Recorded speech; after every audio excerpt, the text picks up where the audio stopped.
हर दिन पर्याप्त के साप्ताहिक संकलन में आपका स्वागत है। एक ऐसे व्यक्ति की पूरी 7 दिनों की यात्रा का अनुभव करें, जिसने निर्जन प्रदेश में सब कुछ खो दिया, केवल परमेश्वर के द्वारा एक राज्य प्राप्त करने के लिए। इस पूरी कहानी के साक्षी बने। ये है निर्जन प्रदेश और सिंहासन। इस अंधेरे की गहराइयों से तूने मेरी आत्मा को छुड़ाया है, ताकि मैं जीवन की रोशनी में परमेश्वर के सामने चलूं।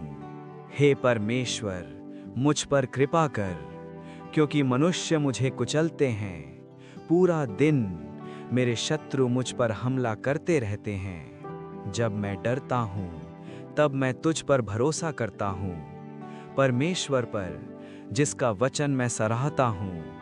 मैं नहीं डरूंगा। वे मेरे शब्दों को तोड़ मरोड़ देते हैं। उनके सब विचार मेरे विरुद्ध हैं, बुराई के लिए। वे छुपे रहते हैं, मेरे कदमों को देखते रहते हैं। तूने मेरे भटकने को गिन रखा है, मेरे आंसुओं को अपनी बोतल में रखा है। क्या वे तेरे पुस्तक में लिखे हुए नहीं? तब मेरे शत्रु पीछे हट जाएंगे, ये मैं जानता हूँ। परमेश्वर मेरे पक्ष में है। मैं परमेश्वर पर भरोसा करता हूँ। मैं नहीं डरूंगा, क्योंकि तूने मेरी आत्मा को मृत्यु से बचाया है। अपनी संकट में मैंने प्रभु को पुकारा। मुझे झूठे होठों से छुड़ा, धोखे भरी जीभ से। तुझे क्या दिया जाएगा, हे धोखे भरी जीभ? योद्धा के तीखे तीर और जलते हुए अंगारे। बहुत समय से मैं उन लोगों के बीच रहता हूँ जो शांति से नफरत करते हैं। मैं शांति चाहता हूँ, पर जब मैं बोलता हूँ, वे युद्ध के लिए तैयार हो जाते हैं। हे प्रभु, मुझे दुष्ट लोगों से बचा, जो अपने दिल में बुराई रचते हैं। वे अपनी जीभ को सांप की तरह तेज करते हैं। अहंकारियों ने मेरे लिए जाल छिपाया है, मेरे रास्ते में फंदे बिछाए गए हैं। मैं कहता हूँ, तू ही मेरा परमेश्वर है। ओ प्रभु, मेरी उद्धार की शक्ति। तू युद्ध के दिन मेरे सिर को ढक लेता है। उनके होठों की बुराई उन पर ही आ गिरे, जलते हुए अंगारे उन पर गिरें और वे आग में गिर जाएं। मैं जानता हूँ, प्रभु दुखियों का पक्ष लेगा और गरीबों के लिए न्याय करेगा। हे प्रभु, मैं तुझे पुकारता हूँ, मेरी प्रार्थना धूप की तरह तेरे सामने उठे। हे प्रभु, मेरे मुख पर पहरा लगा, मेरे होठों के द्वार की रक्षा कर। धर्मी मुझे मारे, ये दया है। हमारी हड्डियां जुती हुई मिट्टी की तरह बिखर जाती हैं। मेरी आंखें तेरी ओर लगी हैं। दुष्ट अपने ही जाल में गिर जाएं और मैं सुरक्षित निकल जाऊं। मैं जोर से प्रभु को पुकारता हूँ, अपनी शिकायत उसके सामने उड़ेल देता हूँ। जब मेरी आत्मा कमजोर पड़ती है, कोई भी मेरी आत्मा की परवाह नहीं करता। मैं तुझे पुकारता हूँ, तू ही मेरा शरण स्थान है, मेरा हिस्सा। मुझे इस कैद से बाहर निकाल, ताकि मैं तेरे नाम का धन्यवाद करूं। धर्मी मुझे घेरेंगे, क्योंकि तू मुझ पर कृपा करता है। तुमने ये कहानी देखी, अब जाकर स्वयं अध्याय पढ़ो, क्योंकि ये सिर्फ शुरुआत है। शांति में परीक्षा शुरू होती है। जब मार्गदर्शन चला जाता है, दिल प्रकट होता है। दुश्मनों से नहीं, पर अपने निर्णय से। शमूएल अब नहीं रहा, और उसके साथ मार्गदर्शन भी चला गया। दाऊद अनुग्रह मांगता है, पर उसे अपमान मिलता है। धनी आदमी पर मूर्ख दिल। 400 लोग तलवार निकालते हैं। दाऊद बढ़ता है, विश्वास में नहीं, पर क्रोध में। बदला सही लगता है, पर अनुग्रह रास्ते में आ जाता है। अबीगैल झुककर गिरती है, विनम्रता और बुद्धि के साथ। जो क्रोध बढ़ रहा था, अनुग्रह उसे रोक देता है। प्रभु तुम्हारे लिए लड़ेगा। तुम्हारा जीवन उसके हाथ में सुरक्षित है। अपने हाथ खून से मत भरो, ये बोझ तुम्हारे लिए नहीं है। जब दाऊद रुक जाता है, तब परमेश्वर कार्य करता है। नाबाल का दिल पत्थर बन जाता है और बिना तलवार के गिर जाता है। जो विनाश होने वाला था वो बदलकर नई दिशा बन जाता है। परमेश्वर बदल देता है। फिर से धोखा। साउल फिर आता है शिकार करने। ये चक्र फिर दोहराता है। इस बार दुश्मन सोता हुआ है, बिल्कुल पास। एक बार सब समाप्त। पर दाऊद रुक जाता है। वो बर्छी उठाता है और चला जाता है, डर से नहीं, प्रमाण के साथ। परमेश्वर पहले ही काम कर चुका था। दूर से सच पुकारता है, क्यों पीछा करते हो जो तुम्हें हानि नहीं पहुंचाता। साउल सुनता है पर बदलता नहीं। धीरे धीरे डर विश्वास की जगह ले लेता है। दाऊद चुन लेता है सुरक्षा, वादे के बदले। वो शत्रु के देश में रहता है। एक बोलता है पर कुछ और करता है। जीवन बच गया पर शांति खो गई। क्रोध रोका गया, अनुग्रह चुना गया, पर छल रह गया। तुमने संघर्ष देखा, अब जाकर स्वयं पढ़कर समझो, क्योंकि ये केवल आरंभ है। शांति में एक पुकार उठती है, कपट से भरे होठों से नहीं, पर एक परखते हुए हृदय से। रात के समय में जब तूने मुझे जांचा और मुझ में कुछ खोट न पाया। हे यहोवा, धर्मी की पुकार सुन, मेरी चिल्लाहट पर ध्यान दे। मेरा न्याय तेरे हुजूर से प्रकट हो, तेरी आंखें सच्चाई को देख लें। मेरे कदम तेरी राहों पर बने रहें, मेरे पैर नहीं फिसलें। मैं तुझे पुकारता हूं क्योंकि तू मुझे उत्तर देगा। अपनी अद्भुत करुणा प्रकट कर, मुझे अपनी आंख की पुतली के समान सुरक्षित रख। मुझे अपने पंखों की छाया में छुपा ले उन दुश्मनों से जो मुझे घेरते हैं। उन्होंने अपने हृदय को कठोर कर लिया है, वो गर्व से बातें करते हैं। वो सिंह के समान है जो शिकार के लिए ललायत है, जो घाट में बैठा हो। उठ हे यहोवा, उनका सामना कर, उन्हें नीचे गिरा दे। पर मैं धर्मी होकर तेरे मुख का दर्शन करूंगा। जब मैं जागूंगा तब तेरे स्वरूप को देखकर तृप्त होऊंगा। हे यहोवा, जो मुझसे लड़ते हैं उनसे तू लड़, ढाल और ढाल उठा। मेरा बचाव करने के लिए खड़ा हो, मेरी आत्मा से कहे कि मैं तेरा उद्धार हूं। जो मेरी जान के खोजी हैं वो लज्जित और अपमानित हों। वो उस भूसे के समान हो जिसे आंधी उड़ा ले जाती है। अचानक उन पर विनाश आ पड़े, जो जाल उन्होंने बिछाया उसी में वो स्वयं फंस जाएं। तब मेरी आत्मा यहोवा में आनंदित होगी, मेरी हड्डी हड्डी कहेगी, हे यहोवा, तेरे तुल्य कौन है। तू गरीब को बलवान से छुड़ाता है। झूठे साक्षी उठते हैं, वो मुझसे ऐसी बातें पूछते हैं जिन्हें मैं जानता तक नहीं। पर जब वो बीमार थे तब मैं टाट ओढ़े रहा, मैं उपवास करके दुख उठाता रहा। मैं उनके लिए ऐसे शोक करता रहा जैसे अपने मित्र या भाई के लिए। पर मेरे लड़खड़ाने पर वो इकट्ठे होकर मजाक उड़ाने लगे। वो मुझ पर दांत पीसते हैं। हे प्रभु, तू कब तक देखता रहेगा। मेरी जान को इन गरजने वाले सिंहों से बचा ले। उन्हें मुझ पर झूठा आनंद न करने दे, वो मुझ पर आंख मारते हैं। हे यहोवा, तूने ये सब देखा है, मौन न रह, मुझसे दूर न हो। उठ और मेरा न्याय कर, हे मेरे परमेश्वर और मेरे प्रभु। तब मेरी जीभ दिन भर तेरी धर्मी बातों का और तेरी स्तुति का चर्चा करेगी। हे परमेश्वर, अपने नाम के द्वारा मेरा उद्धार कर। अजनबी मेरे विरुद्ध उठे हैं। वो क्रूर मनुष्य मेरी जान के ग्राहक हैं, उन्होंने परमेश्वर को अपने सामने नहीं रखा। देखो, परमेश्वर मेरा सहायक है, प्रभु मेरी आत्मा को संभालने वाला है। क्योंकि तूने मुझे हर एक संकट से छुड़ाया है और मेरी आंखों ने दुश्मनों की हार देखी है। हे परमेश्वर, तू ही मेरा परमेश्वर है, मैं बड़े यत्न से तुझे ढूंढता हूँ। इस सूखी और निर्जल भूमि में मेरी आत्मा तेरी प्यासी है, ताकि मैं पवित्र स्थान में तेरी शक्ति और महिमा को देख सकूं। मेरी आत्मा मानो उत्तम भोजन से तृप्त होती है, क्योंकि तेरी करुणा जीवन से भी उत्तम है। मेरी आत्मा तुझसे लिपटी रहती है, तेरा दाहिना हाथ मुझे संभाले रखता है। पर जो मेरी जान लेने के खोजी हैं, वो पृथ्वी के नीचे के भागों में उतर जाएंगे। वो तलवार की धार से मारे जाएंगे, पर राजा परमेश्वर में आनंदित होगा। धर्मी पुकारता है और यहोवा सुनता है। आज के वचन भजन संहिता 17, 35, 54 और 63 स्वयं पढ़कर देखिए और उसकी सच्चाई को अनफोल्डेड होते देखिए। जब शाऊल ने यावे से पूछा, यावे ने उससे उत्तर नहीं दिया। न स्वप्नों के द्वारा, न भविष्यत वक्ताओं के द्वारा, सिर्फ सन्नाटा।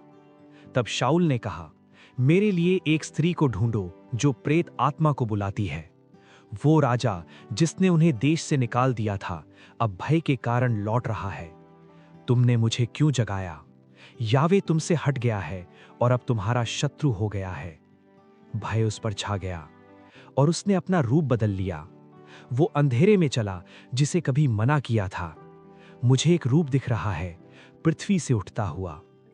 कल तुम और तुम्हारे पुत्र मेरे साथ होंगे। तब शाऊल तुरंत गिर पड़ा, पूरी लंबाई से भूमि पर। उसमें बिल्कुल शक्ति न रही। यदि ये पलट गया तो इसे वापस भेजो, हर ओर से अस्वीकार। उन्होंने नगर को आग से जला दिया। स्त्री और बच्चे बंदी बना लिए गए। वे रोते रहे जब तक उनमें शक्ति न रही। और दाऊद भी संकट में था, पर दाऊद ने अपने आप को बल दिया, यावे अपने परमेश्वर में। क्या मैं पीछा करूं? पीछा कर, तू निश्चय सब कुछ वापस पाएगा। उन्होंने एक व्यक्ति को मिला, कमजोर और छोड़ा हुआ। उन्होंने उसे रोटी और जल दिया। दया मार्ग खोलती है। उन्होंने उन पर हमला किया। संध्या तक कुछ भी न खोया गया। दाऊद ने सब कुछ वापस पा लिया। तुम सब एक समान भाग लोगे, जो ठहरे और जो लड़े। ये विजय यावे की है। युद्ध कठिन हो गया। धनुर्धारी उस तक पहुंच गए। तब शाऊल ने तलवार ली और उस पर गिर पड़ा। उन्हें नीचे उतारा गया और दफनाया गया, सम्मान के साथ। हार में भी मर्यादा बनी रही। मैं तुझसे प्रेम करता हूं यावे। यावे मेरा शैल, मेरा गढ़, मेरा उद्धार करता। मैंने संकट में पुकारा और उसने मेरी सुनी। तब पृथ्वी कांप उठी, नीवें हिल गईं। वो झुककर नीचे आया। आकाश से गरज हुआ, बिजली चमकी उसकी सांस के झोंके से। उसने ऊपर से हाथ बढ़ाया और मुझे पकड़ लिया। गहरे जल से मुझे निकाला, उसने मुझे छुड़ाया। यावे का मार्ग सिद्ध है, उसका वचन सत्य है। वो ढाल है उन सब के लिए जो शरण लेते हैं।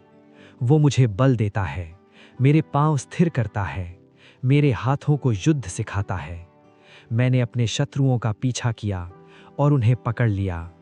मैं लौट कर नहीं आया जब तक वे समाप्त ना हुए। यावे जीवित हैं। धन्य हो मेरा शैल, मेरा उद्धार करने वाला ऊंचा है। वो महान विजय देता है और अपनी करुणा दिखाता है। जब परमेश्वर चुप हो तो अंधेरे की ओर मत जाओ, उसे ढूंढो और बल पाओ। आज के पाठ 1 शामुएल 28 से 31 और भजन संहिता 18। खुद पढ़ो और देखो तुम्हारा शैल कौन है। क्या हो अगर तुम्हारी सहायता कभी असफल ना हो? क्या हो अगर कोई सदा जागता रहे और कभी ना सोए, और तुम्हारी सबसे गहरी स्थिति में भी वापस लौटने का एक मार्ग हो? पढ़ो और देखो सहायता कहां से आती है। मैं अपनी आंखें पहाड़ों की ओर उठाता हूं। मेरी सहायता कहां से आएगी? मेरी सहायता यहोवा से आती है, जो आकाश और पृथ्वी का करता है। वह तेरे पांव को फिसलने न देगा, तेरा रखने वाला ना ऊंघेगा। देखो, इज़राइल का रखने वाला ना ऊंघेगा ना सोएगा। यहोवा तेरा रखने वाला है, वह तेरे दाहिने हाथ पर छाया है। दिन में रात में वह तेरे प्राण की रक्षा करेगा। हे वह जो स्वर्ग में विराजमान है, मैं अपनी आंखें तेरी ओर उठाता हूं। जैसे दास अपने स्वामी के हाथ की ओर देखते हैं, जैसे दासी अपनी स्वामिनी के हाथ की ओर, वैसे ही हमारी आंखें यहोवा हमारे परमेश्वर की ओर हैं, जब तक वह हम पर दया ना करे। हे यहोवा, हम पर दया कर, क्योंकि हम बहुत तुच्छ किए गए हैं। यदि यहोवा हमारी ओर ना होता, जब लोग हमारे विरुद्ध उठे, जब उनका क्रोध हम पर भड़का, तब वे हमें जीवित ही निगल जाते।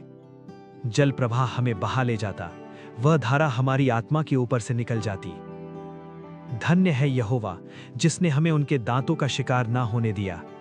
हमारी आत्मा पक्षी के समान बच निकली। शिकारियों के फंदे से फंदा टूट गया और हम बच निकले। जो यहोवा पर भरोसा रखते हैं, वे सियोन पर्वत के समान हैं, जो हिलता नहीं पर सदा स्थिर रहता है।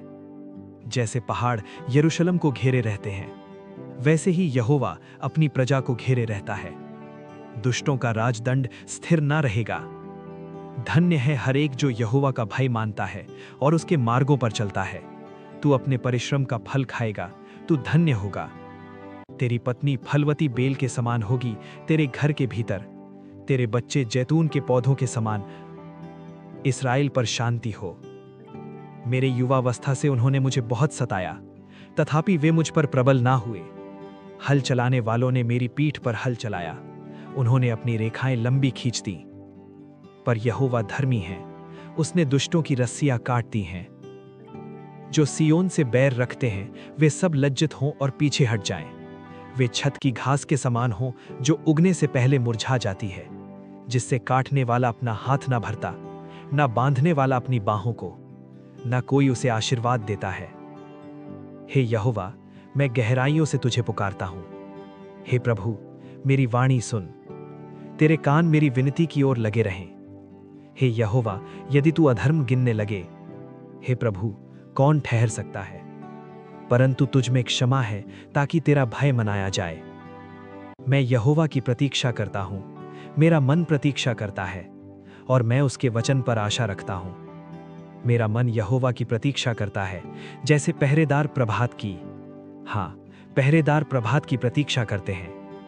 हे इस्राएल, यहोवा पर आशा रख, क्योंकि यहोवा के साथ करुणा है और उसके पास पूर्ण उद्धार है। वह इस्राएल को उसके सब अधर्मों से छुड़ाएगा। तुमने देखा पुकार, तुमने देखा छुटकारा, तुमने देखा उद्धार। पर यह पूरी कहानी नहीं है, इसे स्वयं पढ़ो। भजन 121 से 123 से 125, 128 से 130। और देखो तुम कहां खड़े हो। क्या होता है जब एक राज्य टूटने लगता है, जब ताकत गिर जाती है और नेतृत्व बिखर जाता है, तब सिर्फ ताज नहीं गिरता, पूरा राज्य हिल जाता है। पढ़ो और देखो कैसे परमेश्वर दाऊद के थ्रू काम करता है। एक संदेशवाहक युद्ध भूमि से आता है, उसके पास इज़राइल की खबर होती है। शाऊल और योनाथन दोनों मर चुके हैं, इज़राइल का राजा गिर चुका है। दाऊद ये सुनता है और अपने वस्त्र फाड़ देता है। वो गहरा विलाप करता है, शाऊल के लिए भी, योनाथन के लिए भी। वो विजय नहीं मनाता, वो शोक मनाता है। फिर दाऊद एक विलाप गीत गाता है, शाऊल और योनाथन के लिए। कैसे गिर गए वे शक्तिशाली योद्धा। ये सिर्फ गीत नहीं, एक गहरा दर्द है, एक पूरे राज्य का शोक। फिर दाऊद यहोवा से पूछता है और यहोवा कहता है, ऊपर जाओ। दाऊद यहूदा का राजा बन जाता है, पर इज़राइल अभी भी विभाजित है। राज्य शुरू होता है पर एकता नहीं होती।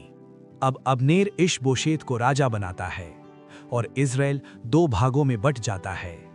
भाई भाई के विरुद्ध खड़ा हो जाता है और गृह युद्ध शुरू हो जाता है। असाहेल तब्नेर के पीछे दौड़ता है। वो बहुत तेज था, पर अब्नेर पलटकर उसे मार देता है और असाहेल वहीं मर जाता है। युद्ध और भयानक हो जाता है। युद्ध चलती रहती है। अब्नेर और शक्तिशाली होता जाता है, पर शाऊल का घराना कमजोर होता जाता है और निष्ठा बदलने लगती है। अब्नेर दाऊद के पास संदेश भेजता है।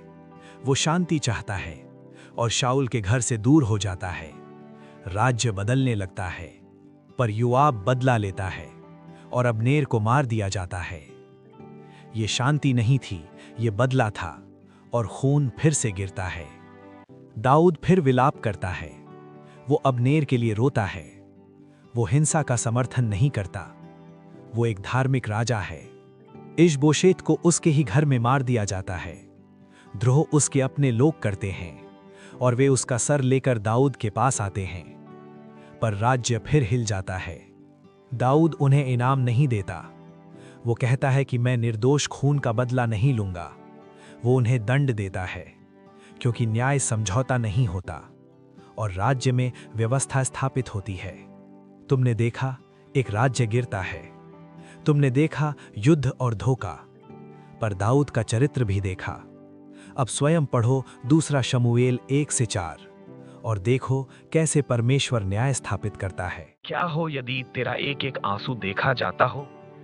क्या हो यदि गुप्त बातें परमेश्वर से ना छिप सके? क्या हो यदि न्याय देर से आए पर निश्चय ही पूरा हो। पढ़कर देख उस परमेश्वर को जो सुनता है, देखता है और न्याय करता है। हे यहोवा, अपने क्रोध में मुझे ना डांट, ना ही अपने रोष में मुझे ताड़ना दे। मुझ पर अनुग्रह कर, क्योंकि मैं निर्बल हूं। मेरी आत्मा बहुत व्याकुल है, पर तू हे यहोवा कब तक? मैं अपनी कराहत से थक गया हूं।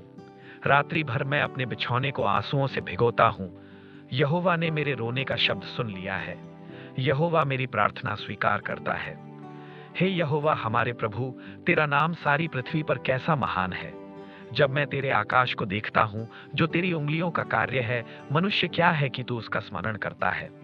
तूने उसे स्वर्ग दूतों से थोड़ा ही कम बनाया और उसे महिमा और आदर का मुकुट पहनाया। तूने उसे अपनी हस्तकलाओं पर अधिकार दिया। हे यहोवा, तेरा नाम सारी पृथ्वी पर कैसा महान है। मैं यहोवा का धन्यवाद पूरे मन से करूंगा। तूने मेरा न्याय स्थिर रखा है। तू सिंहासन पर विराजमान होकर धर्म से न्याय करता है। यहोवा दुखों के समय में एक दृढ़ शरण स्थान है। राष्ट्र उसी गड्ढे में गिर गए जो उन्होंने खोदा था। यहोवा अपने न्याय के कारण जाना जाता है। उठ हे यहोवा, मनुष्य प्रबल ना होने पाए। जाति जाति के लोग जान ले कि वे केवल मनुष्य ही हैं। हे यहोवा, तू दूर क्यों खड़ा रहता है? अहंकार के कारण दुष्ट लोग दीनों को सताते हैं। दुष्ट अपनी अभिलाषाओं पर गर्व करता है। उसके सब विचारों में परमेश्वर का भय नहीं है। वो गुप्त स्थानों में घात लगाकर बैठा रहता है, जैसे सिंह अहेर को पकड़ने के लिए। वो कहता है, परमेश्वर भूल गया, उसने अपना मुख फेर लिया है, वो कभी ना देखेगा। उठ हे यहोवा, अपना हाथ उठा, दुखों को मत भूल। तू उपद्रव और कलेश को देखता है। तू अनाथ और असहाय का न्याय करता है। मूर्ख अपने मन में कहता है, कोई परमेश्वर नहीं। वे भ्रष्ट हो गए हैं, उनके कार्य घृणित हैं, कोई भी भला करने वाला एक भी नहीं। हे परमेश्वर, मेरी रक्षा कर, क्योंकि मैं तुझ में शरण लेता हूं। मैं यहोवा से कहता हूं, तू ही मेरा प्रभु है। यहोवा मेरा भाग और मेरा कटोरा है। मेरा भाग तेरे ही हाथ में स्थिर है। मैं यहोवा को नित्य अपने सामने रखता हूं। वो मेरे दाहिने हाथ रहता है, इसलिए मैं नहीं हिलूंगा। तेरे सम्मुख आनंद की परिपूर्णता है। तेरे दाहिने हाथ में नित्य सुख है। आकाश परमेश्वर की महिमा का वर्णन करता है। आकाश मंडल उसकी हस्तकला को प्रकट करता है। उनकी ध्वनि पृथ्वी के छोर तक पहुंचती है। यहोवा की व्यवस्था सिद्ध है, वो प्राणों को नया जीवन देती है। यहोवा की साक्षी विश्वस्त योग्य है, जो भोलों को बुद्धिमान बनाती है। यहोवा की आज्ञा निर्मल है, वो आंखों में ज्योति देती है। अपनी भूल चूक को कौन समझ सकता है? मुझे गुप्त दोषों से पवित्र कर। अपने दास को अहंकार के पापों से बचा। मेरे मुख के वचन और मेरे मन का ध्यान तेरे सम्मुख ग्राह्य हो। हे यहोवा, मेरी चट्टान और मेरा उद्धारक।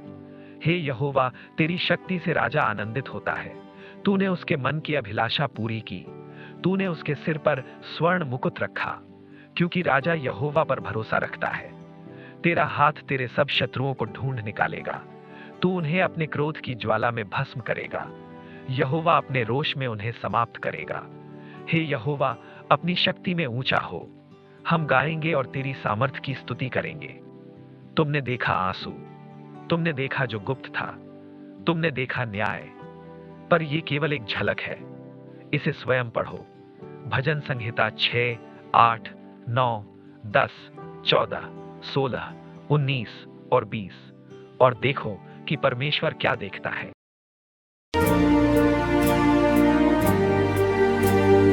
आने वाले कल की फिक्र छोड़ो, प्रभु पर अपना विश्वास जोड़ो। हर दिन के लिए उसकी कृपा है, हर दिन पर्याप्त यही आशा है।